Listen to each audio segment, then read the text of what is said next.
ፒየሮ ሂንካፔ ለዛሬው የአውሮፓ ሻምፒየንስ ሊግ ተጠባቂ ጨዋታ ዝግጁ መሆኑን አሰልጣኝ ሚኬል አርቴታ ተናግሯል። እንግዲህ የክለቦች ትልቁ የወደ መድረክ የሆነው የአውሮፓ ሻምፒየንስ ሊግ የሶስተኛ ዙር ጨዋታዎች ከዛሬ ጀምሮ እንግዲህ ቀጥለው የሚከናወኑ ይሆናል። ተጠባቂ የሆኑ ጨዋታዎች መካከል ደግሞ መድፈኞቹ አርሰናሎች በሜዳቸው ኤምሬትስ ስቴዲየም ከጠንካራው የዲየጎ ሲሜዮኔ ቡድን አትሌቲኮ ማድሪድ ጋር የሚያደርጉት ጨዋታ የብዙዎችን ትኩረት ስቧል። እንግዲህ እስካሁን የተደረጉትን ሁለት ጨዋታዎች በማሸነፍ 6 ነጥብ መሰብሰብ ከቻሉት 6 ቡድኖች መካከል አንዱ የሆኑት አርሰናሎች እንግዲህ ሶስተኛ ጨዋታቸውንም ለማሸነፍ ከፍተኛ ጥረት የሚያደርጉበት መርሃ ግብር ይሆናል ተብሎ ይገመታል። ሮጂ ብላንኮቹ ወይም ደግሞ አትሌቲኮ ማድሪድ በበኩላቸው አንድ ጨዋታ ተሸንፈው አንድ ጨዋታ አሸንፈው 10ኛ ደረጃ ላይ ተቀምጠው የሚያከናውኑት መርሃ ግብር ነው። እንግዲህ በተለይ በአዲስ ፎርማት ወደ 36 ቡድኖችን አሳትፎ የሚከናወነው የአውሮፓ ሻምፒየንስ ሊግ እንግዲህ ሁለተኛ ዓመት ላይ ነው የሚገኘው።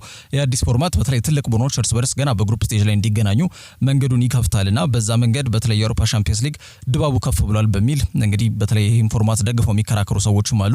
በተለይ ውበቱን ደግሞ ቀንሶታል። ትልልቅ ቡድኖች ከሩብ ፍጻሜ ወይም ከግማሽ ፍጻሜ በኋላ የሚገናኙበት ወይም ጥሎ ማለፍ ላይም ሊገናኙ የሚችሉበት አጋጣሚ የተፈጠረበት በፊት ጊዜያቶች ጥሩ ነበር፣ ባይነካካ ፎርማቱ ጥሩ ነበር የሚል ሀሳብ የሚሰነዝሩ አሉ። ዞሮ ዞሮ ግን አዲሱ ፎርማት ሁለተኛ ዓመቱ ላይ ይገኛል። ሁለቱ ቡድኖች ለመጨረሻ ጊዜ የተገናኙት በአርሰን ቬንገር የመጨረሻ አሰልጣኝነት ዘመን ሲሆን ያኔ በዩሮፓ ሊግ በደርሶ መልስ የግማሽ ፍጻሜ ጨዋታ ላይ አትሌቲኮ ማድሪድ በድምሩ 2-1 በሆነ ውጤት በማሸነፍ ወደ ፍጻሜው በማለፍ ዋንጫውንም በዛው ዓመት ማሳካት የቻሉበትን አጋጣሚ መፍጠራቸው የሚታወቅ ጉዳይ ነው። ያኔ እንዲሁም በኤምሬትስ አሌክሳንደር ላካዜት አርሰናል መሪ አድርጎ ነበር።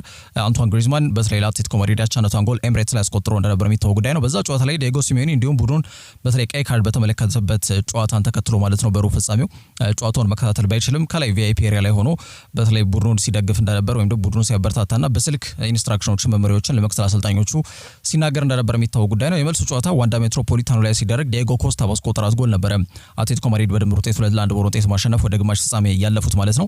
የአሁኑ የመድፈኞቹ አሰልጣኝ እንግዲህ ሚኬል አርቴታ የትኛውንም የጨዋታ መድረክ ላይ ከዲየጎ ሲሜዮኔ ጋር ተገናኝቶ አያውቅም። ስለዚህ ዛሬው የመጀመሪያ ግንኙነታቸው ይሆናል ተብሎ ይገመታል በሁለቱ አሰልጣኞች መካከል ማለት ነው። ከቡድን ዜናዎቻቸው ጋር በተያያዘ ታዲያ መግቢያ ላይ እንዳነሳሁት ኤኳዶራዊ እንግዲህ አዲሱ ግዢያቸው ፒየሮ ሂንካፔ ለዛሬው ጨዋታ ዝግጁ እንደሚሆን ሚኬል አርቴታ ተናግሯል። እንግዲህ ተጫዋቹ እንደምናስታውሰው ባሳለፍነው ወር የሊግ ካፕ ጨዋታ ላይ ሲያከናውኑ ተቀይሮ ገብቶ ነበረ። ከዛ በኋላ እስካሁን እንግዲህ ወደ ሜዳ ተመልሶ አልታየም ማለት ነው። ፒየሮ ሂንካፔ የጭን መታጠፊያ ወይም የግሬን ወይም የብሽት ጉዳት እንዳጋጠመው ነበር የተገለጸውና ለቡድኑ ግልጋሎት መስጠት ያልቻለባቸው ጊዜያቶች ረዘም ብሏል።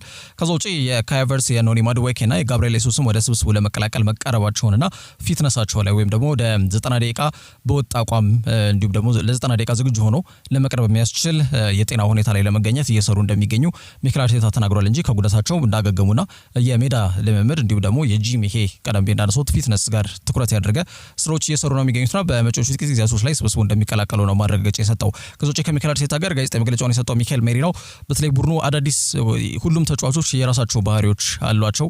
እኛም በተለይ አርሰናል ስብስብ ውስጥ የምንገኘው ተጫዋቾች ሁላችንም የራሳችን ባህሪዎች አሉን። ሁሉም ግን እንዳመጣጡ እንደ ባህሪው የማስተናገድ አቅም ያለው ጠንካራና ዓለማችን ላይ ምናልባት ቁጥር አንድ ሊባል የሚችል አይነት አሰልጣኝ ነው ያለን። ምርጥ ከሚባሉ አሰልጣኞች መካከል አንዱ ነው ሚኬል አርቴታና በዛ መንገድ ቡድኑ እየተቃኘ ስለሚገኝ ጥሩ ጉዞ ላይ ነው የምንገኘው የሚል ሀሳብ ሰንዝሯል ማለት ነው። እንግዲህ አትሌቲኮ ማድሪድ በጣም ጠንካራ ቡድን መሆኑን ተናግሯል ሚኬል ሜሪኖ ማለት ነው። ከዛ ውጪ በጣም ጥሩ ክህሎት ያላቸው ተጫዋቾች እንዳሉ ደግሞ የገለጸው ሚኬል አርቴታ ነው። የኛ ቡድን ምን ላይ ነው ያለው የሚለውን ለመገምገም ወሳኝነቱ ከፍ ያለ ጨዋታ መሆኑ ነው ሚኬል አርቴታ ተናግሯል። እንግዲህ ሁለቱም ቡድኖች ያለፉትን 5 ጨዋታዎች ሽንፈት የሚባል ነገር ያላጋጠማቸው ወቅታዊ አቋማቸው ጥሩ የሚባል ቡድኖች ከመሆናቸው እውነታ ጋር ተዳምሮ የዛሬው ጨዋታ እጅጉ እንዲጠበቅ ያደርጓል። እንግዲህ ምሽት 4 ሰዓት ጨዋታው ይጀምራል። ጣሊያናዊ ዳኛ ዳቪዴ ማሳ ጨዋታውን በማላል ቤትነት የሚመራ ይሆናል ማለት ነው። እንግዲህ አትሌቲኮ ማድሪዶች በኤምሬትስ ስቴዲየም ሙቅ ሻወር ተከልክለናል በማለት እንግዲህ የአውሮፓ እግር ኳስ ማህበር ላይ ቅሬታቸውንም ያስገቡበት አጋጣሚ እንደተፈጠረ እየተገለጸ ነው የሚገኘው። ከዚህ ጨዋታ ጋር በተያያዘ እንግዲህ የአትሌቲኮ ማድሪዶች እንደሚታወቀው ዛሬ ነው ጨዋታቸውን የሚያደርጉት ከአርሰናል ጋር። ታዲያ ልምዳቸውን ካደረጉ በኋላ ሰውነታቸውን ለመታጠብ ወደ ሻወር ቤት ሲሄዱ ግን ሙቅ ሻወር ማግኘት አልቻሉም። ስለዚህ ተጫዋቾቹ ከነላባቸው ወደ ሆቴላቸው ለመመለስ ተገዷል። በተለይ ወደ ሆቴል ከተመለሱ በኋላ ነው መታጠብ የቻሉት ተብሏልና አንድ ባለሜዳ ቡድን ሊያሟላ የሚገባው አገልግሎት አርሰናል አላሟላም በሚል ለአውሮፓ እግር ኳስ ማህበር እንግዲህ ይህን ቅሬታ ስለማስገባታቸው ተገልጿል። አርሰናል ኢንኮንቪኒየንስ ነው ብሏል። ወይም ደግሞ በተለይ እንደዚህ አይነት ነገሮች ሊያጋጥሙ ይችላሉ፣ ያው ይቅርታ እንጠይቃለን የሚል ሀሳብ ነው የሰነዘሩት። ግን አትሌቲኮ ማድሪዶች ሆም ተብሎ ምናልባት ከጨዋታው ጋር በተያያዘ ተጫዋቾቹ ምቾት ሳይሰማቸው ጨዋታው እንዲያደርጉ ለማድረግ ሆም ተብሎ የተቀነባበረ ድርጊት ሊሆን ይችላል የሚል ሀሳብ እንዳላቸው ነው የተገለጸ የሚገኘው። ዞሮ ዞሮ ይሄ ጉዳይ ከጨዋታው በፊት መነጋገሪያ ርዕስ እንደከፈተ መናገር ይችላል። መርሃ ግብሩ 4 ሰዓት ሲል የሚጀምር ይሆናል። ከዞጪ ኦስማን ዴምቤሌ ከ6 ሳምንታት በኋላ እንግዲህ ዛሬ ወደ ሜዳ ይመለሳል ተብሎ ይጠበቃል። የወቅቱ የባላንዶር አሸናፊው ፈረንሳይ ክንፍ አጥቂ ተጫዋች ሆነ ኦስማን ዴምቤሌ ከመስከረም ወር አንስቶ ሜዳ ላይ አልተመለከትነውም። ምክንያቱም በአጋጣሚ የጡንቻ ህመም ጋር በተያያዘ በተለይ ከፈረንሳዩ ኃያል ቡድን ፓሪስ ሴን ጀርሜን ስብስብም ርቆ የቆየ ተጫዋች እንደሆነ የሚታወስ ጉዳይ ነው። 28 ዓመት ላይ ነው የሚገኘው የፈረንሳይ እንግዲህ ህመሙ እንዲያጋጥመው መንስኤ የነበረው የፈረንሳይ ብሔራዊ ቡድን በተሰለፈባቸው የመስከረም ወር የዓለም ዋንጫ ማጣሪያ መርሃ ግብሮች ጋር ያጋጠመው መጠነኛ ጉዳት እንደነበር ይታወቃልና ተጫዋቹን ከመጠበቅ ይልቅ ተጫዋቹ ጉዳት እንደነበረበት እየታወቀ እንዲሰለፍ በማድረግ ጉዳቱን አባብሰውበታል በሚል ፓሪስ ሴን ጀርሜን በተለይ በዋናነት የፈረንሳይ እግር ኳስ ፌዴሬሽን ላይ ከፍተኛ የሚባል ወቀሳ እንዲሁም ደግሞ ሁለቱ አካላት ሰጣ ገባ ውስጥ በተጫዋቹ ጉዳይ ገብተው እንደነበረ የቅርብ ጊዜ ትውስታችን ነው። ተጫዋቹ ወደ አቋሙ ለመመለስ በዱባይ ሞቃታማ አየሮችም ልምምድ ሲሰራም ቆይቷል ተብሏል። ዛሬ እንግዲህ በአውሮፓ ሻምፒየንስ ሊግ የምድብ 3ኛ ዙር ጨዋታ የአምና ሻምፒዮኖቹ ፓሪስ ሴን ጀርሜኖች ከባየር ሌቨርኩሰን ጋር በሚያደርጉት ጨዋታ ላይ እንግዲህ ዴምቤሌ ስብስቡ አካል በመሆን ወደ ጀርመን እንደሚያቀና የፈረንሳይ ተነባቢ ጋዜጣ ላፓሪዥያን ዘግቧል ማለት ነው። ጨዋታው በቋሚነት ሊጀምርም ይችላል ወይም ደግሞ ላይጀምርም ይችላል። እሱ ያው እንደ አሰልጣኝ ሉዊስ ኤንሪኬ የሚወስን ጉዳይ ቢሆንም ወደ ቢያሪና ከሚያቀናው የፓሪስ ሴን ጀርሜን ስብስብ ውስጥ ግን ስሙ ይካተታል ተብሎም ይጠበቃል ማለት ነው። ተጫዋቹ ከሰሞኑ ይህንን የባላንዶር ክብር መጎናጸፉን ተከትሎ ከፍተኛ የደሞዝ ጭማሪ መጠየቁ መነጋገሪያ ርዕስ የከፈተ ጉዳይ እንደነበር የሚታወስ ነው። ከዞጪ ቼልሲና አርሰናል በአንድ የአማካይ መስመር ተጫዋች ጉዳይ እንግዲህ ፊት ለፊት ተፋጧል ተብሎ የተገለጸ ይገኛል። ባለፉት 6 ወራት እነዚህ ሁለት ክለቦች ተመሳሳይ በሆነ መንገድ ስለ ተጫዋቹ እያጣሩ እንደሚገኙና ተጫዋቹን ለማስፈረም ፍላጎት እንዳላቸው በተደጋጋሚ ሲገልጹ መቆየታቸውም ተገልጿል። ዋጋው ስንት ነው የሚሉትና ተያያዥ ጉዳዮችን በተለምዶ ኢንኳየሪ ማድረግ ጉዳይ ላይ ተጠምደው ቆይቷል ተብሎ ነው የተገለጸ የሚገኘው። በእነዚህ 6 ወር ጊዜ ውስጥ ተጫዋቹ የጁቬንቱስ አማካኝ ኬፍረን ቱራም ነው። ሁለገቡ አማካኝም ማስፈረም በሚቻልባቸው ሁኔታዎች ጋር በተያያዘ እንዲሁም ቀደም ብዬ እንዳልኩት ዋጋው ስንት ነው፣ ተያያዥ ጉዳዮች ስለ ተጫዋቹ ወቅታዊ ሁኔታ በዝውውር ስንት ያወጣል፣ ተጫዋቹ ለመሸጥ ምን ያክል ጁቬንቱስ ዝግጁ ናቸው የሚሉትን ጉዳዮች በአጠቃላይ ሲያጣሩ ቆይተዋል ተብሏል። እንግዲህ ሁለቱ የለንደን ከተማ ክለቦች አርሰናልና ቼልሲ እነም ቲቢአር ፉትቦል ነው በዘገባው ላይ ያመለከተው። ዩቬንቱስ የቀድሞ ተጫዋቻቸው ቪቪያን ቱራም ሁለተኛ ልጅ የሆነውና በኢንተር ሚላን የሚጫወተው አጥቂው ማርከስ ቱራም ታናሽ ወንድም ነው ኬፍረን ቱራም በቢያንኮኔሪዎቹ ቤት በጣም አመርቂና ተስፈኛ እንቅስቃሴ እያደረጉ ከሚገኙ ተጫዋቾች ተርታ ስሙም ይካተታል። የጁቬንቱስ እግር ኳስ ክለብ ጄኔራል ማኔጀር ወይም የክለቡ ዋና ስራ አስኪያጅ እንግዲህ ኬፍረን ቱራም እና ሌላኛውን ወጣት ኮከብ ከናን ይልዲዘን ለክለቡ ረጅም ጊዜ ፕሮጀክት ቁልፍ ተጫዋቾች እንደሆኑ በመቁጠር የማይነኩ ወይም ደግሞ አንተቸብል ተብለው የሚመደቡ ተጫዋቾች መሆናቸውን መናገሩ የሚታወስ ጉዳይ ነው። ኬፍረን ቱራም አምና ነበረ በ2024 ክረምት ወር ላይ የፈረንሳዩ ክለብ ኒስን ለቆ ጁቬንቱስን የተቀላቀለው። እንግዲህ በአጭር ጊዜ ውስጥ የጁቬንቱስ የመሃል ሜዳ ወሳኝ ስፍራን በመያዝ በተለይ አመርቂ እንቅስቃሴን እያደረጉ ከሚገኙ ተጫዋቾች መካከል አንዱ መሆን ችሏል። ቡድኑን በ8 ቁጥርም በ6 ቁጥርም ተለዋጭ በሆነ መንገድ የአሰልጣኝን መመሪያን ከሁለገብነቱ ጋር እንግዲህ አዋህዶ በጣም ጥሩ የሚባል እንቅስቃሴና ግልጋሎትን የሚሰጥ ተጫዋች ስለመሆኑ መናገር ይቻላል። የስንብት ስጋት የተጋረጠባቸው የወቅቱ አሰልጣኝ ኢጎር ቱዶርም ሆነ የክለቡ አስተዳደር በአጠቃላይ በተጫዋቹ እንቅስቃሴና ብቃት ደስተኛ ስለመሆናቸው ነው እየተገለጸ የሚገኘው። የክለቡ ዋና ስራ አስኪያጅ ቀደም ብዬ እንዳነሳሁት የተጫዋቹን የወደፊት ዕጣ ፈንታ ለማረጋገጥ አዲስና የተሻሻለ ውል ለማቅረብም እየሰሩ እንደሆነ ተናግሯል። እንግዲህ አሮጊቷ ጁቬ በፋይናንስ ጉዳዮች ጋር በተያያዘ ወይም የዚህ ፋይናንሻል ፌር ፕሌይ የወጪና የገቢ ስርዓት ጋር በተያያዘ በተለይ ጥፋት ተገኝቶባቸዋል በሚል ከፍተኛ ስጋት የተጋረጠበት ክለብ እንደነበር የሚታወቅ ጉዳይ ነው።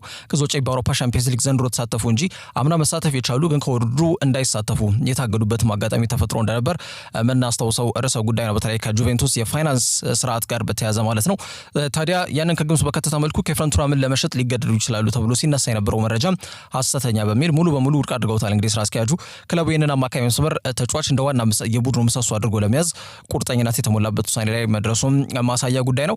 እንደሚታወቀው ፖል ፖግባ ወደ ቀድሞ ክለቡ ጁቬንቱስ ከተመለሰ ከተወሰኑ ወራቶች በኋላ ይሄ ሜልዶኒ የሚባል ኃይል ሰጪ ንጥረ ነገር ተጠቅሟል። ያ ደግሞ ኤሌቬትድ አማውንት ኦፍ ቴስቶስትሮን ነው በሰውነቱ ውስጥ በጣም ከፍተኛ ኃይል ሰጪ ንጥረ ነገር እንዲገኝ ምክንያት ነው በሚል እንግዲህ በዋዳ አማካኝነት ለ4 ዓመታት ታግዶ ከዛም በስንት ክርክርና በስንት ይግባኝ ይገዳው ወደ 18 ወር ዝቅ እንዳለለት የሚታወስ ጉዳይ ነው። ያንን ተከትሎ እንግዲህ ጁቬንቱሶች የአማካይ መስመራቸውን እንዳይሳሳ በማሰብ ምክንያቱም ፖል ፖግባ ለ18 ወር ገደማ ግልጋሎቱን ማግኘት እንደማይችሉ ካረጋገጡ በኋላ ነው እንግዲህ ኬፍረን ቱራምን ከኒስ ለማስፈረም የወሰኑት ማለት ነው። ውጤታማ የሚባል ግዢ ግን እንደሆነ መናገር ይቻላል። እንግዲህ ሁለቱ የለንደን ከተማ ክለቦች አርሰናልም ሆነ ቼልሲ የአማካይ መስመራቸው አሁንም መጠናከር መቻል እንዳለበት ያምናሉ። ካይሴዶ በቼልሲ ያለ፣ ለአርሰናል ደግሞ ዴክላን ራይስ አለ።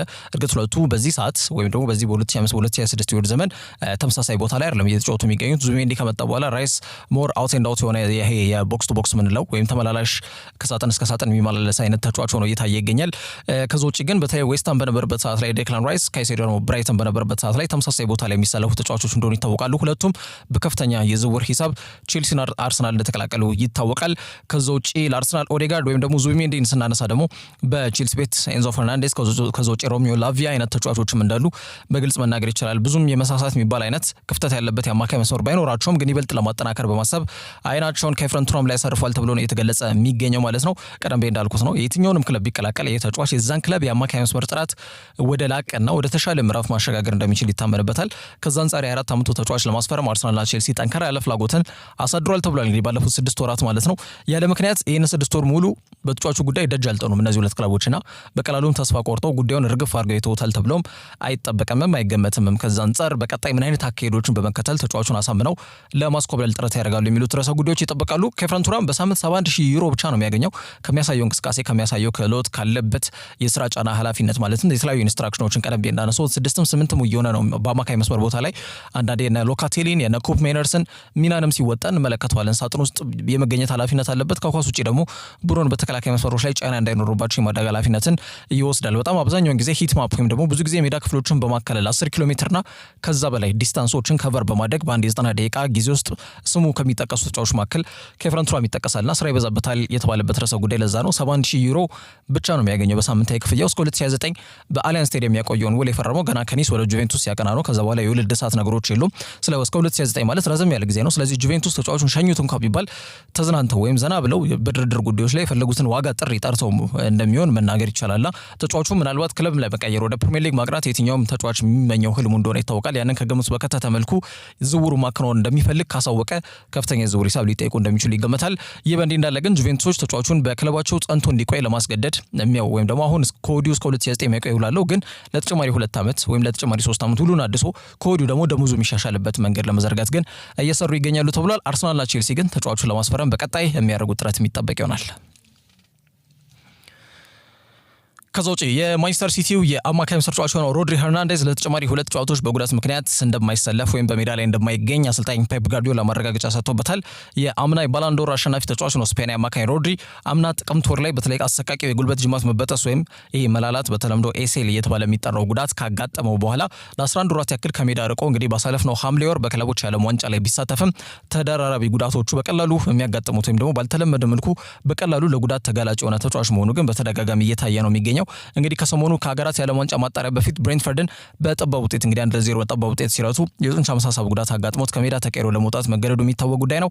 ከሀገራት የዓለም ዋንጫ ማጣሪያ መልስ ደግሞ ኤቨርተን 2-0 በሆነ ውጤት ማንቸስተር ሲቲ ሲረቱም የስብስቡ አካል እንዳልነበር ይታወቃል። ይህ ማለት በነበሩት የ11 የ12 ቀናት እረፍት ጊዜ እንኳን ተጫዋቹ አገግሞ ወደ ሜዳ መመለስ እንዳልቻለ አመላካሽ ጉዳይ ነው። ፔፕ ጋርዲዮላ ከዛሬ በተለይ ከሜዳቸው ውጭ ወደ ስፔን ተጉዘው በስታዲዮ ዴላ ሴራሚካ ከቢጫ ሰርጓጆቹ ቪላሪያሎች ጋር የሚያደርጉት የአውሮፓ ሻምፒየንስ ሊግ የምድብ 3ኛ ጨዋታ በፊት በሰጡት መግለጫ ሮድሪ አሁንም ሙሉ በሙሉ ወደ ጤንነት ለመመለስ ትንሽ ጊዜ እንደሚፈልግና ቢያንስ በቀጣይ በሚደረጉ 2 ጨዋታዎች ላይ እንደማይሰለፍ በይፋ አሳውቋል። እንግዲህ ሮድሪ የጡንቻ መሳሳብ ወይም ሃምስትሪንግ የቲሹ ጉዳት ከመሆኑ ጋር በተያያዘ የጊዜ ቀነ ገደብ የለውም። ተጫዋቹ 100% ዝግጁ መሆኑን ሲረጋገጥ ብቻ ነው ወደ ሜዳ መመለስ የለበት የሚል ሀሳብ ነው የሰነዘረው። አሰልጣኝ ጋርዲዮላ ተጫዋቹ ለማገገም ጊዜ መስጠትና ከባድ ጉዳት እንዳያጋጥመውም ጥንቃቄ ማድረግ መቻል እንዳለባቸው ተናግሯል። በዚሁ መሰረት ስፔናዊ ኮከብ የማንቸስተር ሲቲን ከዛሬው ጨዋታ ውጪ በቀጣይ እሁድ ከአስቶን ቪላ ጋር በሚኖራቸው እንግዲህ ተጠባቂ የፕሪሚየር ሊግ ጨዋታ ላይ እንደማይሰለፍ ተረጋግጧል ማለት ነው። አሰልጣኙ ሮድሪ መቼ ወደ ሜዳ እንደሚመለስ በተመለከተ ግልጽ የሆነ ጊዜ ሰሌዳ ከመስጠት ተቆጥቧል። የጡንቻ መሳሳብ በመሆኑ መጠንቀቅ አለብን፣ ሙሉ በሙሉ እስኪድን ድረስ ምንም መቻኮል አያስፈልግም ብሏል። እንግዲህ ፔፕ ጋርዲዮላ ሮድሪ ለሲቲ ምን ያክል ወሳኝ ተጫዋች እንደሆነ የሚታወቅ ርዕሰ ጉዳይ ነው። ተደራራቢ ጉዳቶቹ ግን በጣም ጥያቄ የሚያስነሱ ከመሆናቸው ጋር በተያያዘ የሮድሪ ጉዳይ የክለቡ ደጋፊዎችን እያሳሰበ እንደሚገኝ መናገር ይቻላል። ከዛ ውጪ የቀድሞ የሊቨርፑል ቆፍጣና ጀርመናዊ አሰልጣኝ የርገን ክሎፕ በወረቀት ላይ ወደ ሊቨርፑል ሊመለስ እንደሚችል የተናገረ ሲሆን በአጠቃላይ ወደ አሰልጣኝነቱ ለመመለስ በተለይ ምን ያክል ጊዜ እንደሚወስድበትና በተለይ በጊዜ ወይም በአጭር ጊዜ ወደ አሰልጣኝነት እመለሳለሁ ብሎ ግን መናገር እንደማይችል ተናግሯል። እንግዲህ የቀድሞ የሊቨርፑል አሰልጣኝ የርገን ክሎፕ ከረፍት ጊዜያቸው በኋላ ወደ ቀድሞ ክለባቸው መመለስን በተመለከተ አስተያየት ሰጥተዋል። ለወደፊቱ ምንም ነገር የማይቻል አለመሆኑን ተናግሯልና ክለቡ በአጠቃላይ ክሎፕ በቅርቡ ከዲያሪ ኦፍ ሲኦ ፖድካስት ጋር ባደረገው ቃለ ምልልስ አሰልጣኝ ሆኖ የመስራት ፍላጎት ባይኖረው ወይም ደግሞ አሰልጣኝነቱ አሁን ናፍቆኛል ብሎ የሚናገረው ርዕሰ ጉዳይ ባይሆንም ከጥቂት ዓመታት በኋላ ግን አስተያየቱ ሊቀይር እንደሚችል ጠቁሟል። አሁን ባለው አስተሳሰቤ እንደ አሰልጣኝ መስራት አልፈልግም ያለው ታዋቂው ጀርመናዊ አሰልጣኝ ክሎፕ ግን ወደፊት ላሉት ነገሮች አሁን ቆም ብሎ መናገር ብዙ አይቻልም፣ አይታወቅም፣ ነገር ሊፈጠር ይችላል። አሰልጣኝነት አሁን መመለስ የምፈልግበት ጉዳይ አይደለም። በእንግሊዝ ከዚህ በፊትም ብየዋለሁ፣ ከሊቨርፑል ውጪ ሌላ ቡድን በፍጹም አላሰለጥንም። ስለዚህ ከጥቂት ዓመታት በኋላ ወደ ሊቨርፑል መመለስ በንድፈ ሐሳብ በወረቀት ደረጃ የሚቻል ጉዳይ ነው፣ ለጊዜው ግን ሐሳብ የለኝም ሲል ሐሳብ ሰጥቷል። ይሄ ማለት ምንም እንኳን ክሎፕ አሁን በሬድቡል የግሎባል ሶከር ኃላፊነት ላይ ቢገኝም ከጊዜ በኋላ የስራ ቦታና ኃላፊነቱን ለውጦ እንደገና ወደ አሰልጣኝነት እንግዲህ የመመለስ ፍላጎት ካደረበት በተለይም ደግሞ በሊቨርፑል ውስጥ በንድፈ ሐሳብ በወረቀት ደረጃ ማይቻል ነገር አይደለም ልመለስ ይችል ይሆናል የሚል ሐሳብ እንደሰጠ ተደርጎ ነው የሚቆጠረውና ይሄ ንግግሩ ክሎፕን በፍጹም የመሰናበቻ ውሳኔያቸውን መቀበል ያልቻሉት ወይም ደግሞ የሊቨርፑል ደጋፊዎች እስከ መነቀስ ደረጃ የደረሰ የሊቨርፑል ደጋፊዎች አሉ። በጣም በትልቁ የሚከበር የሚወደድ ግለሰብ እንደሆነ ይታወቃል ክሎፕ። ከዛ ጋር በተያያዘ የሊቨርፑል ደጋፊዎችን በአጠቃላይ ተስፋ የሚያንሰራራ ሀሳብ ስለመሆኑ በስፋት እየተገለጸ ይገኛል። ከዚህ ጎን ለጎን ክሎፕ ያነሱትም ሀሳብ በስፋት መነጋገሪያ ርዕስም ሆኗል። በ2016 ሊቨርፑልን ከመረከቤ በፊት የዶርትመንድ አሰልጣኝ በነበርኩበት ሰዓት ላይ ማንቸስተር ዩናይትድ ቀድሞ የአሰልጣኝነት ጥያቄ አቅርቦልኝ ነበር ብሏል። ግን ፕሮጀክታቸው ከኔ ሂሳቤ ጋር መሄድ አልነበረም የሚል ሐሳብ ሰንዝሯልና ከዛ ጋር በተያያዘ ጥያቄውን ውድቅ አድርጌዋለሁ ሲል ነው ክሎፕ የተናገረው። እንደ ክሎፕ ንግግር ከሆነ ቀድሞ ተጫዋቻቸው እንደ ፖል ፖግባና እንደ ክርስቲያኖ ሮናልዶ አይነት ተጫዋቾችን እናስፈርማቸዋለን የሚል መተማመኛ ቃል ቢሰጡኝም እንዳልኩት ፕሮጀክቱ ለኔ ያሰማኝ አልነበረም፣ ከዛ አንፃር አልተቀበልኩትም ሲሉ ተናግረዋል። ክሎፕ እንግዲህ ሊቨርፑል ለ9 ዓመታት ያክል ከመሩ በኋላ አምና እንግዲህ አሰልጣኝነት ጉልበት አጥሮኛል በሚል ከሊቨርፑል ጋር እንደሚለያይ በይፋ ማሳወቁ የሚታወቅ ጉዳይ ነው። በቆይታቸው የክለቡን የ30 ዓመት የፕሪሚየር ሊግ የዋንጫ ጥያቄ እንደመለሱ ይታወቃል። ከዛ ውጭ የአውሮፓ ሻምፒየንስ ሊግንም ማሳካት የቻሉበት አጋጣሚ አለ። እንደው ማንቸስተር ሲቲ ፔፕ ጋርዲዮላ ማንቸስተር ሲቲ ሆኖባቸው ነው እንጂ ፕሪሚየር ሊጉን ደጋግሞ ማሳካት የሚችሉበት አጋጣሚም እንደነበር መናገር ይቻላል። በሊቨርፑል እጅግ ከሚከበሩና ከሚወደዱ ግለሰቦች መካከል አንዱ የርገን ክሎፕ ነው። በየትኛውም ሰዓት ወደ ሊቨርፑል ለመመለስ ፍላጎት ቢያሳይ እጃቸውን ዘርግተው እንደሚቀበሉት ግን በግልጽ መናገር ይቻላል። ከዛ ውጭ አሰልጣኝ ግራም ፖተር የስዊድን ብሔራዊ ቡድን አሰልጣኝ ሆነው በይፋ ተሹሟል። እንግዲህ በቅርቡ ከዌስትሃም ዩናይትድ ኃላፊነታቸው የተሰናበቱት ግራም ፖተር የስዊድን ብሔራዊ ቡድን ዋና አሰልጣኝ ሆነው መሾማቸውን ቢቢሲ ዘግቧል። የ50 ዓመቱ እንግሊዛዊ አሰልጣኝ በአጭር ጊዜ ውል እንደተሰጣቸው የተገለጸ የሚገኘው የቀድሞ የቼልሲና ብራይተን አሰልጣኝ የሆኑት ግራም ፖተር ከዌስትሃም ዩናይትድ ከተሰናበቱ ከ24 ቀናቶች በኋላ ድጋሚ እንግዲህ ወደ ስራ ስለመመለሳቸው መናገር ይቻላል። ግራም ፖተር ጥሩ አሰልጣኝ ነው ወይም ደግሞ ጥሩ አቅም ያለው አሰልጣኝ ነው የሚሉት አከራካሪ ርዕሰ ጉዳዮች ናቸው። አንድ አሰልጣኝ በጣም ጥሩ አቅም ያለው አሰልጣኝ ነው የሚባለው በተለያየ ክለብ ላይ ያለውን አቅም በሚገባ በማሳየት ያንን ክለብ ውጤታማ ሲያደርግ ይሄ ትልቁ መስፈርት እንደሆነ ይታወቃልና ግራም ፖተር በብራይተን የነበረው እንቅስቃሴ የሚታወቅ ነው። ለትልቅ ክለቦች በጣም ፈታኝ የሆነ ቡድን ገንብተው ነበር። ይሄ ለጥያቄ አይቀርብም። ግን ወደ ቼልሲ ካቀኑ በኋላ በቃ አሰልጣኙ ግራ የገባቸው ወይም ደግሞ ይሄ ምንድነው የሚባለው ያላቸውን አቅም በሚገባ አሳይተው ውጤታማ የሚባል አይነት ክለብን መገንባት ያልቻሉ አሰልጣኝ ስለመሆናቸው በግልጽ መናገር ይቻላል። ለትልቅ ለእንግሊዝ ብሔራዊ ቡድን አሰልጣኝነትም ሲታጩ የነበሩ ግለሰብ ነበሩ በብራይተን አሰልጣኝነት ጊዜያቸው ማለት ነው። እንደሚታወቀው ቼልሲ ወደ 22 ሚሊዮን ፓውንድ ከፍሎ ነው የብራይተን ሪሊዝ ክሎዛቸውን በመክፈል ገና ውል እያላቸው ከብራይተን ጋር ማለት ነው ውላቸውን አቋርጠው ቼልሲ እንዲረከቡ ያደረገው ማለት ነው። ግን በ7 ወር ነው ያሰናበታቸው። ሲያሰናበታቸው ደግሞ 13 ሚሊዮን ፓውንድ ከፍሏቸዋል። ይሄ ማለት በድምሩ ወደ 35 ወደ 36 ሚሊዮን ፓውንድ ገደማ ቼልሲ በግራም ፖተር ወጪ ያደረገው የገንዘብ መጠን ስለመሆኑ መናገር ይችላል። ዌስትሃምንም በ2 ዓመት ተኩል ውል ከተሰጣቸው በኋላ በ9 ወራቸው ነው የተሰናበቱት። ይሄ ደግሞ ወደ እንግዲህ አንዳንድ ሪፖርቶች ወደ 8.5 ነው ይላሉ፣ አንዳንዶች ወደ 6 ነው ይላሉ። ዞሮ 6 አድርገን እንኳን ብንወስደው ወደ 6 ሚሊዮን ፓውንድ ገደማ ኮምፐንሴሽን የካሳ ክፍያቸውን ተቀብለው ነው ከዌስትሃም የተሰናበቱት ማለት ነውና ግራም ፖተር ጥሩ አቅም ያለው አሰልጣኝ ነው ብሎ ለመናገር የሚያስደፍር አይነት ጊዜ የለውም ከብራይተን በኋላ። አሁንስ በስዊድን ብሔራዊ ቡድን ምን አይነት ነገሮችን ያደርጋል ይጠበቅበታል። ትልቁ የሚጠበቅበት ርዕሰ ጉዳይ ከስዊድን ብሔራዊ ቡድን ጋር በተያያዘ በተለይ ለዓለም ዋንጫ እንዲያልፉ ለማድረግ ወይም ለፕሌይኦፍ ጨዋታዎች ለማለፍ እንኳን ቀጥታ አይችሉም። ስዊዘርላንድ በጣም አስደናቂ ጉዞ ላይ ነው የምትገኘው። በዛ ምድብ ከፍተኛ ሁሉንም ጨዋታዎች 100% በማሸነፍ በ12 ነጥብ ምድቧን እየመራች ትገኛለች። ስለዚህ እሷ ላይ አትደርስም በፍጹም። ግን ቢያንስ ለፕሌይኦፍ ጨዋታዎች ቢያንስ ሁለተኛ እንኳን ደረጃን ይዘው እንዲያጠናቅቁ ለማድረግ ከፍተኛ ጥረትና በቀጣይ የሚያደርጉትን 2 መርሃ ግብሮች የማሸነፍ ኃላፊነትና ግዴታ ተጥሎበታል ተብሎ የተገለጸ ነው የሚገኘው። ኮሶቮ እንኳን ባለችበት ምድብ የምድቡ ግርጌ ላይ የተቀመጠችው ስዊድን ናት። ይህ ትልቅ ኃላፊነት ይኖርበታል ተብሎ ይገመታል ከግራም ፖተር ጋር በተያያዘ። ከዛ ውጭ የኤቨርተን የማል ተከላካይ መስመር ተጫዋች የሆነው ጄረድ ብሬትዋይት ወደ ሜዳ ለመመለስ የሚያደርገው ጥረት ላይ ትልቅ እንቅፋት እንዳጋጠመውና የቀዶ ጥገና ለማድረግ እንደሚገደድ ተገልጿል። እንግዲህ ተስፈኛው እንግሊዛዊ ወጣት የተከላካይ መስመር ተጫዋች እንግዲህ አስደንጋጭ የጉዳት መባባስ ሁኔታ ውስጥ መግባቱ ነው ትናንትና ምሽት ሊቨርፑል ኤኮ በዘገባው ላይ ያሰፈረው ጽሑፍ የሚያመላክተው። ኤቨርተን እግር ኳስ ክለብ በማል ተከላካይ መስመር ተጫዋቹ ጄረድ ብሬትዋይት ከጉዳት ለማገገም በሚያደርገው ጥረት ላይ ከፍተኛ የሆነ መጓተት ወይም ደግሞ ይሄ እንቅፋት እንዳጋጠመው የተገለጸ ይገኛል። ሃምስትሪንግ የጡንቻ መሳሳት ጉዳት ነበር ያጋጠመው። ከሜዳ ርቆ በዚህ ዓመትም አልተመለከትነውም ነበር ጄረድ ብሬትዋይትን። እንግዲህ ኤቨርተን ክለብ በወጣው መግለጫ መሰረት ብሬት ዋይት በደረሰበት ጉዳት በማገገም ሂደት ውስጥ የነበረ ቢሆንም አሁን ግን ውስብስብ ችግር አጋጥሞታል። ችግሩን ለማስተካከል ደግሞ በዛሬው ዕለት የቀዶ ጥገና ያደርጋል ሲሉ አስታውቋል። ይህ ዜና ለቶፊዎቹ ወይም ለጣፋጮቹ ኤቨርተኖች አሰልጣኝ ለሆኑት ዴቪድ ሞይስ በአጠቃላይ ከባድ ድንጋጤ የሚፈጥር መረጃ እንደሚሆን ይገመታል። ተጫዋቹ ከማንቸስተር ሲቲ ጋር በነበረው የጨዋታ መርሃ ግብር ላይ ማለት ነው እንደው ባሳለፍነው ቅዳሜ የተደረገውና ሲቲ 2-0 ባሸነፉበት ጨዋታ ላይ ወደ ሜዳ ለመመለስ ተቃርቦ ነበር የሚሉ መረጃዎች ነበር ሲወጡ የነበረው። አሁን ግን የ23 ዓመቱ ተጫዋች በጣም ከፍተኛ በሆነ መንገድ የቀዶ ጥገና አድርጎ ይበልጥ ከሜዳ የሚርቅበት ጊዜ የሚራዘምበት ሁኔታ ውስጥ መውደቁ እየተገለጸ ይገኛል። በጣም ጥሩ አቅም ካላቸውና የበርካታ ክለቦችን ትኩረት ከሳቡ ተጫዋቾች መካከል አንዱ ጄረድ ብሬት ዋይት ነው። ቀዶ ጥገናውን ተከትሎ ብሬት ዋይት በክለቡ የሕክምና ቡድን በተለይ በተዋቀረ ማገገሚያ ሪሃቢሊቴሽን መርሃ ግብር የሚጀምር ይሆናል ተብሏል።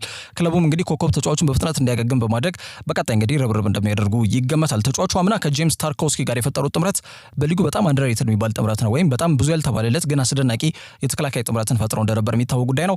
ብሬት ዋይት ከቀዶ ጥገናው በኋላ ለምን ያክል ጊዜ ከሜዳ ይርቃል የሚሉት ጉዳዮች በግልጽ ባይነገርም ተጫዋቹ እስኪመለስ ድረስ ግን የተከላካይ መስመራቸውን መጠነኛ በሆነ መንገድ መሳሳቱ እንደማይቀርና የቡድኑ ሌላው ወሳኝ ተጫዋች ሆነው ጄምስ ታርኮውስኪ ከማይክል ኪን ጋር የመጣመር ግዴታ ውስጥ እንደሚወድቅ ግን በግልጽ መናገር ይቻላል።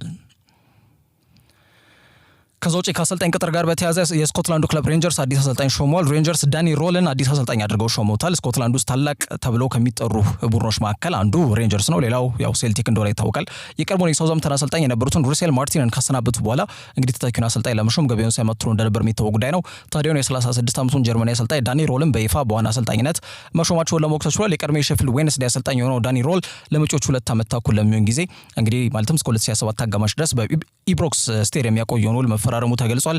ዳኒ ሮል ከዚህ ቀደም በአርቢ ላይፕዚግ፣ በባየር ሙኒክ፣ በሳውዛምፕተን የስልጠና ውስጥ መርሃ ግብሮች ውስጥ ያው አሰልጣኝ ሆኖ ሰርቷል። በተለያዩ ስራ ኃላፊዎች ማለት ነው። ዋና አሰልጣኝም ባይሆን የኮቺንግ ስታፍ ውስጥ ተካቶ ሲሰራ የነበረ ግለሰብ ነው። በጀርመን ብሔራዊ ቡድን ረዳት አሰልጣኝነት ሚናም አገልግሏል። በሼፊልድ ዌድነስዴይ በዋና አሰልጣኝነት የመጀመሪያ ልምዱን ያገኘ ሲሆን ቡድኑን እንግዲህ ከእንግሊዝ ቻምፒዮንሺፕ እንዳይወርድ የማስቻል አይነት ጥሩ ስራ ስለመስራቱ መናገር ይቻላል። አዲሱ አሰልጣኝ 36 ዓመት ላይ ነው የሚገኘው። ሬንጀርስ አሁን ካለበት በጣም አስቸጋሪ ውጤት ቀውስ ሁኔታ እንዲወጣ የማድረግ ከባድ ኃላፊነት እንደተጣለበት መናገር ይቻላል። የመጀመሪያ ጨዋታውን ደግሞ ከነገ በስቲያ ሐሙስ በዩሮፓ ሊግ ከሜዳቸው ውጪ ወደ ኖርዌይ ተጉዘው ከኤኤስኬ ብራንድ ጋር ጨዋታቸውን የሚያከናውኑ ይሆናል። እንግዲህ ሮል በሹመቱ በጣም ደስተኛ እንደሆነና የሚባክን ጊዜ የለም በቀጥታ ወደ ስራ እንገባለን ሲል ሀሳብ መስጠቱ መናገር ይቻላል። ከአሰልጣኝ ቅጥር አልወጣንም። ኖቲንጋም ፎረስት ሾን ዳይችን ለመሾም ከጫፍ ደርሷል የሚሉ መረጃዎች እየወጡ ይገኛሉ። እኛም በስፋት ስናነሳው ነበር። ያው ብሬንዳን ሮጀርስ ወይም ሾን ዳይች የመሆን እድላቸው ሰፊ ነው ተብሎ ሲገለጽ ቆይቷል። እንደ ፋብሪዚዮ ሮማኖ ዘገባ ከሆነ ያው የዝውውር ጉዳዮች ላይ ትኩረት አድርጎ የሚሰራ ጋዜጠኛ ነው። ሂር ዊ ጎ ብሎ አጽድቆታል። ግን ይሄ ጋዜጠኛ የዝውውር ጉዳዮች ላይ ነው እንጂ የሚሰራው የአሰልጣኝ ዝውውር ጉዳዮች ላይ አይሰራም ብዙ ጊዜ። ከዛ ጋር በተያያዘ ምን ያክል ተቀባይነት ያገኛል የሚሉት ጉዳዮች ለኦዲየንሱ የሚታው ታማኒነቱ ያው በግራም በቀኝም እየተነሳ የሚገኝ መረጃ ቢሆንም ግን አንዳንድ የቅርብ ምንጮች የሚጠቅሱት ያው ኖቲንጋም ፎረስት ሾን ዳይችን አሰልጣኝ አድርገው ለመሾም እጅጉን ተቃርቧል የሚለው ጉዳይ ግን ውሃ የሚያነሳ ነው። እንግዲህ አንግ ፖስቴኮግሉ እንዳሰናብቱ ይታወቃል። ኖቲንጋም ፎረስቶች አሁን ሾን ዳይችን ለመቅጠር ከጫፍ ደርሷል ተብሏል። የቀድሞ የበርንሌይ ከዛ ውጪ ኤቨርተን አሰልጣኝ በኢሳት ያለ ስራ ተቀምጧል። እንግዲህ አውስትራሊያውን ሰው በመተካት ሲቲ ግራውንድ ይደርሳሉ ተብሎ ነው የተገለጸ የሚገኘው። ኖቲንጋም ቀደም ብሎ ስሙ ከጣሊያኑ አሰልጣኝ ማንቺኒ ጋርም ሲያዝ እንደነበር አይዘነጋም። አሁን ግን ሾን ዳይችን ለመሾም ተቃርቧል ተብሎ የተገለጸ ነው የሚገኘው። ከጥቅም ጋር በተያያዘ ነው። ማንቺኒ ከፍተኛ ገንዘብ ነው የጠየቁት። ያንን ተከትሎ ነው ፊታቸውን ወደ ሾን ዳይች ያዞሩት ማለት ነው። ሾን ዳይች ግን በጣም ጭፍግግ ያለ ጮት መንገድ ነው የሚከተለው። እንዴት ኖቲንጋም ፎረስት ይህንን አሰልጣኝ ለመሾም ይወስናል? እንግዲህ የብዙዎች ሀሳብ ነው። ምክንያቱም ሾን ዳይች ኦልድ እንግሊሽ እየተባለ የሚጠራውን ይሄ ከቆመ ኳስ ጎል ለማስቆጠር ጥረት የሚያደርግና ካስቆጠረ በኋላም ጭፍግግ ያለ ሎ ብሎክ ላይ መሰረት ያደረገ ሁሌም ቢሆን ለአቻ የሚገባ አይነት ቡድን የሚሰራ አይነት አሰልጣኝ ነው ሾን ዳይች ይታወቃል። ሾን ዳይች ቦል የሚባል የጮት መንገድም እንዳለው የሚታወቅ ርዕሰ ጉዳይ ነው። ኖቲንጋም ፎረስት እንግዲህ የነሳ አሰልጣኝ መሾም እንግዲህ ከድጥ ወደ ማጥ መሄድ አይደለም ወይ የብዙዎች ሀሳብ ነው። የሚታይ ይሆናል አሰልጣኝ ከሆነ እንግዲህ ኖቲንጋም ፎረስት ካደረጓቸው 8 ጨዋታዎች አንዱን ማሸነፍ አልቻሉም። ያንን ተከትሎ ፖስቴኮግሉ ከ40 ቀናት በኋላ መሰናበታቸው የሚታወቅ ጉዳይ ነው። ሾን ዳይች ኖቲንጋም የሚረከቡ ከሆነ በሊጉ ጅማሮ የክለቡ ሶስተኛ አሰልጣኝ ይሆናሉ ማለት ነው። ኑኖ ኤስፒሪቶ ሳንቶ ነበሩ። ከዛ አንቺ ፖስቴኮግሉ ሾሙ። አሁን ደግሞ በቀጣይ ሾን ዳይችን ይሾማሉና ገና ያለነው ጥቅምት ወር ላይ ነው። እንግዲህ 3 አሰልጣኞች ቀይሯል። የኢቫንጀሎስ ማሪናኪስ የክለቡ ባለሀብት እብደት አሁንም ቡድኑን በትልቁ ዋጋ እያስከፈለ እንደሚገኝ ግን መናገር ይቻላል። ከዛ ውጪ ዳንኤል ሩጋኒ በጁቬንቱስ ለተጨማሪ 3 ዓመታት የሚያቆየውን ውል መፈራረሙ ተገልጿል። የጣሊያኑ ክለብ ጁቬንቱስ የቡድኑን አንጋፋ ተከላካይ መስመር ተጫዋች ሆኖ ጣሊያናዊ ዳንኤል ሩጋኒን ውል እስከ 2028 ድረስ ማራዘማቸውን በይፋ አስታውቋል። ይህ ውሳኔ 31 ዓመቱን ተጫዋች ለተጨማሪ 3 ዓመታት ከቢያንኮኔሪዎች ጋር እንዲቆይም ያደርጓል። ሩጋኒ ከ2012 ጀምሮ የጁቬንቱስ ማሊያን የለበሰ ተጫዋች ነው። ከፓሪማቬራ አካዳሚ አንስቶ ማለት ነው እስካሁን ነው ቡድን ድረስ በክለቡ ውስጥ ከፍተኛ እድገትን እያሳየ የሚገኝ ተጫዋች ስለመሆኑ መናገር ይቻላል። በክለቡ ውስጥ ካሉት ተጫዋቾች መካከል ሩጋኒ በሴሪያ 90 ጨዋታዎችን አሸንፏል። እንዲሁም በሁሉም ውድድሮች ደግሞ ደግሞ ከጁቬንቱስ ጋር 111 ጨዋታዎችን ማሸነፍ የቻለ አንጋፋ ተጫዋች ነው። በክለቡ ውስጥ ከሱ የተሻለ በርካታ ዓመታትን በጁቬንቱስ ቤት ቆይታ ያደረገ ተጫዋች የለም በዚህ ሰዓት። ሩጋኒ በሙያዊ ብቃቱ ለቡድኑ ባለው ተነሳሽነት ይታወቃል። በጁቬንቱስ ቤት ውስጥ ከዛ ውጪ በሁሉም ጨዋታዎች 152 ጨዋታዎችን ለአሮጊቱ አድርጓል። በዚህ ዕለት ደግሞ 11 ጎሎችን ማስቆጠር የቻለ ተጫዋች ስለመሆኑ መናገር ይቻላል። ክለቡ ሩጋኒ የድሎችና የዋንጫ ታሪክ ባለቤት ከመሆኑ በላይ አስቸጋሪ ጊዜዎችን ተቋቁሞ የመነሳት ብቃቱ ትልቅ መሆኑን ገልጾ ታሪካችን እስከ 2028 አብሮ ይቀጥላል ሲሉ በማህበራዊ ትስስር ገጻቸው በይፋ ስለማሳወቃቸው መናገር ይቻላል። ማንቸስተር ዩናይትዶች ትኩረት አድርገው የአማካይ መስመራቸውን ለማጠናከር አዳም ዋርተን ቁጥር 1 ኢላማቸው መሆኑ ተገልጿል። ተጫዋቹን ለማስፈረምም ከወዲሁ ማንቸስተር ዩናይትድ እግር ኳስ ክለብ እንቅስቃሴ መጀመራቸው የሚጠቁሙ መረጃዎች ትላንትና ማምሻውን ወጥተዋል። አዳም ዋርተን የብላክበርን ሮቨርስ አካዳሚ ፍሬ ውጤት የሆነ ተጫዋች ነው። 21 ዓመቱ ላይ ይገኛል። ገና ግን የ6 ዓመት ልጅ እያለ ነው እንግዲህ የክለቡን አካዳሚ የተቀላቀለው። ተጫዋቹ ከዓመት ዓመት በሂደት እየጎለበተ አስደናቂ አቅምን እያሳየ እንደሚገኝ የተረዱትና የተገነዘቡት ፓላሶች በተለይ የተለያዩ ትልልቅ የሚባሉ ክለቦች ትኩረታቸውን ሳያሳርፉ በፊት ቀድመው ልክ እንደ ክለባቸው አርማ እንደሆነው ንስር ማለት ነው ተጫዋቹን ጨልፎ የግላቸው ማድረግ የቻሉበትን አጋጣሚ ፈጥረው ተጫዋቹ በዚህ ሰዓት ሴለርስ ፓርክ ላይ የሚገኝ ተጫዋች እንደሆነ ይታወቃል። እንደሚታወቀው በ2024 የካቲት ወር ላይ ነበረ ተጫዋቹን 18 ሚሊዮን ፓውንድ ከፍሎ ለ5 ዓመት ተኩል በሚያቆይ ውል ፊርማውን ያስቀመጠው ማለት ነው። አዳም ዋርተን በጣም በተለይ በዛው በብላክበርን ሮቨርስ ወደ ክሪስታል ፓላስ ሊያቀና በነበረባቸው ጊዜያቶች ላይ ግን ያው ቼልሲም አርሰናልም ከዛ ውጪ ማንቸስተር ዩናይትድም ፍላጎት ቢያሳዩም ያው ክሪስታል ፓላስ ቶሎ ብለው የርቀት ስራዎቹ ቀድሞ ስለተጠናቀቁ ተጫዋቹን በዚህ በትልቅ ክለቦች በሄድ የመሰለፍን እድል አላገኝም ከሚል አመኔታ አንጻር የክሪስታል ፓላስን ጥያቄ እንዲቀበሉ አስገዳጅ ከነበሩ ርዕሰ ጉዳዮች መካከል ይጠቀሳሉና በአጠቃላይ ክለቡን ከተቀላቀለ በኋላ በተለይ አሰልጣኝ ኦሊቨር ግላስነር ቡድኑን በተለይ በጠናቀቀው የውድድር ዘመን የመጨረሻዎቹ ጥቂት ሳምንታት ላይ ተጫዋቹ የነበረው ሚናና እንቅስቃሴ እጅግ በጣም አመርቂ እንደነበር ይታወቃል። ዌምብሌ ላይ እንደሚታወቀው ኤቤሬቺ ኤዜ ባስቆጠራት ጎል የኤፍ ኤ ካፕ ክብርን ሲያሳኩም ኳሷን አመቻችተው ተቀብለው አዳም ዋርተን እንደነበር የሚታወቅ ጉዳይ ነው። በዋናነት ዘንድሮ ደግሞ ይበልጥ በዚህ ዓመትም እያሳየ የሚገኘው እንቅስቃሴ ካምና የቀጠለ ነው ብለን ልንወስደው ምንችለው ነውና በአውሮፓ ውስጥም ካሉ በጣም ምርጥ አማካኞች ሰርታ በአጭር ጊዜ ስሙ እንዲሰለፍ ምክንያት ሆኗል። አዳም ዋርተን ያ ብቻም አይደለም። ሀገሩም በመስከረም ወር በነበረው የዓለም ዋንጫ ማጣሪያ መርሃ ግብሮች ላይ በአሰልጣኝ ጋሬት ሳውዝጌት ጥሪ የቀረበለት ተጫዋች እንደሆነ ይታወቃል። በዚህኛው በጥቅምት ወር ጥሪ ያልቀረበለት ከጉዳት ጋር በተያያዘ እንደሆነ ይታወቃልና በ2026ም ምናልባት በዓለም ዋንጫ ማጣሪያ በዓለም ዋንጫ በሚቀርበው የእንግሊዝ ስብስብ ስሙ ሊካተት የሚችልበት እድል ሰፊ ስለመሆኑ ከወዲሁ እየተገለጸ ነው የሚገኘው። በነገራችን ላይ በጋሬት ሳውዝጌት በ2024 ያኔ ፍጻሜ ድረስ የደረሰውና በስፔን የተሸነፈው የሶስት ዋና ስብስብ ውስጥም አካል ነበር አዳም ዋርተን። ይህን ሁሉ ያሳለፈ ተጫዋች ነው በብሔራዊ ቡድን ደረጃና ምን ያክል አቅም እንዳለው አመላካሽ ጉዳዮች ናቸው። ቀደም ብዬ እንዳነሳሁት ዘንድሮም በጣም አመርቂ እንቅስቃሴ እያደረገ ከሚገኙ ተጫዋቾች መካከል አንዱና ዋነኛው ነው በአውሮፓ መድረክ ማለት ነው። እንደዚህ አይነት ተጫዋቾች ደግሞ የሪያል ማድሪድንም ትኩረት ጭምር የሳበ ተጫዋች ስለመሆኑ መናገር ይቻላል። ሊቨርፑልም ተስፋ አልቆረጠበትም በዚህ ተጫዋች። ዞሮ 21 ዓመቱ ላይ የሚገኘው ይህን እንግሊዝ አማካኝ ለማስፈረም ፍላጎታቸው በርካታ የሆኑ ክለቦች እንዳሉ አመላካሽ ጉዳዮች ናቸው። ከነዛ ሁሉ ክለቦች መካከል ግን ቀዮች ሰይጣናት ወይም ደግሞ ማንቸስተር ዩናይትድ እጅግ በጣም አንገብጋቢና አሳሳቢ በሆነ መንገድ መታደስ ያለበትን የአማካኝ መስመራቸውን ለመጠገን 60 ሚሊዮን ፓውንድ ገደማ መመደባቸውን ጎልን ጨምሮ የተለያዩ የስፖርት መረጃን የሚያጋሩ መገናኛ ብዙሃን ትላንትና ማምሻውን የተቀባበሉት ርዕሰ ጉዳይ ነው። ቀዮች ሰይጣናት በዚህ ውድድር ዘመን ስብስባቸውን በማጥቃቱ በኩል ሙሉ በሚባል ደረጃ አድሰውታል። ያ መልካም ጎን ነው። ይበልጥ ደግሞ ቡድኑ በዚህ ውድድር ዘመን ላይ በርካታ በተለይ ኦን ታርጌት አቴምፕቶችን ወይም ደግሞ ቀጥተኛ ኢላማውን የጠበቀ ሙከራ በማድረግ ማንቸስተር ዩናይትድ ስሙ ከፊት እንዲጠቀስ የተሻለ ኤክስጂ ያለው ቡድን በሊግ ውስጥ ማንቸስተር ዩናይትድ ነውና የሁሉ ከቻንስ ክሬሽን እና ከተያያዥ ጉዳዮች ጋር የመጡ እንቅስቃሴዎች ናቸው። ያ ደግሞ የፊት መስመሩ መታደሱ ሌላው ትልቁ አስተዋጽኦ ያበረከተ ጉዳይ ስለመሆኑ መናገር ይቻላል። ያ መልካም ሆኖ ሳለ የአማካይ መስመራቸውን ግን ሲያጠናክሩ መቅረባቸው ከወዲሁ ቡድኑ በሌሎች ቡድኖች የአማካይ መስመር ብልጫ ሲወሰድበት በጣም በተደጋጋሚ እየታየ ይገኛል። በተለይ ማንቸስተር ዩናይትድ በዚህ ዓመት የተሸነፈባቸውን አብዛኛው መርሃ ግብር ከተመለከትን ከሲቲ ጋርም ከብሬንትፈርድ ጋርም ያደረገው መርሃ ግብር ሲሸነፍ ማንቸስተር ዩናይትድ በተለይ በአማካይ መስመር ላይ የተወሰደበት ብልጫ ትልቅ አስተዋጽኦ እንዳበረከተ የሚታወቅ ጉዳይ ነው። ካሴሚሮ የእድሜ ጥያቄ የሚነሳበት ተጫዋች ነው። ከዛ ውጪ በዋናነት ኤሪክሰን፣ ከዛ ውጪ የቀድሞም ተጫዋቻቸው ማነው ያ ሞሮካዊው ሶፊያን አምራባትም በተለይ ከክለቡ ጋር ሲለያዩ ቦታውን የመተካት አባዜ ብዙ አልታየም ክለቡ ላይ።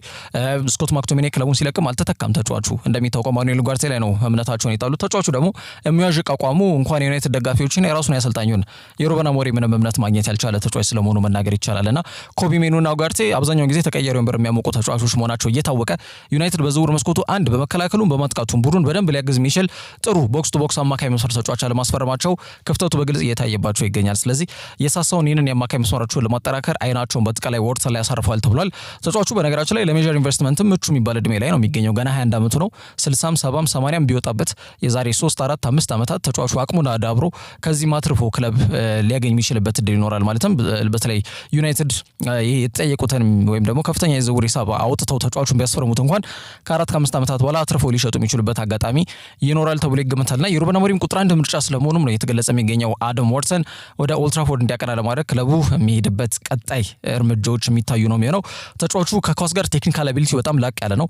ጌም አንደርስታንዲንግ የፉትቦል ኢንተለጀንስ ምንላቸው ወይም ደግሞ በአማካይ መስመር ሁሌም ቢሆን ፉትቦል ኢንተለጀንስ በጣም ሜዳ ላይ ከሌሎች ተጫዋቾች ነቃ ደንገጥ ያለ ይሄ ክህሎት የተላበሰ ተጫዋች መሆን መቻል አለበት። ይሄ ንቃተ ህሊና የምንላቸው ነገሮች በአማካይ መስመር ላይ በጣም አይኪዋቸው ወይም ደግሞ የማሰብ አቅማቸው በጣም ላቅ ያሉ ተጫዋቾች በአማካይ መስመር ላይ እንደሚያስፈልጉ ይታወቃል፣ ከሌሎች ቦታዎች በተለየ መንገድ ማለት ነው። ከዛ ውጪ ኮምፖዠር ተረጋግቶ ኳስን የሚረከብበት መንገድ፣ ቪዥን እና ፓሲንግ ሬንጁ እይታና ኳስን ለቡድን አጋሮቹ በአጭርም በረጅምም ያከፋፍልበት መንገድ በጣም አስደናቂ ናቸው። ከኳስ ውጪ ደግሞ ካየነው ያው ሰክሰስፉል ታክል ከኢንተርሴፕሽን ጋር በተያዘ በአጠቃላይ ይሄ ዲፌንሲቭ ወርኩ የማይታማ ተጫዋች ነው። በተሳካ መንገድ ኳስን የሚያስጥልበት መንገድ፣ ኳስን የሚያቋርጥ ተጫዋችም ነው ከኳስ ውጪ ማለት ነው። ስለዚህ አደም ዋትሰን ሁለገብ በሆነ መንገድ ትክክለኛ ሊባል የሚችል የቦክስ ቱ ቦክስ ተጫዋች ስለመሆኑ መናገር ይቻላልና የበርካታ ክለቦችም ትኩረት እንዲያርፍበት ምክንያት የሆኑ ክህሎቶቹ ናቸው። ፓላሶች የተለያዩ ተጫዋቾችን በዝውውር መስኮት ላይ እያጡ ነው የሚገኙት።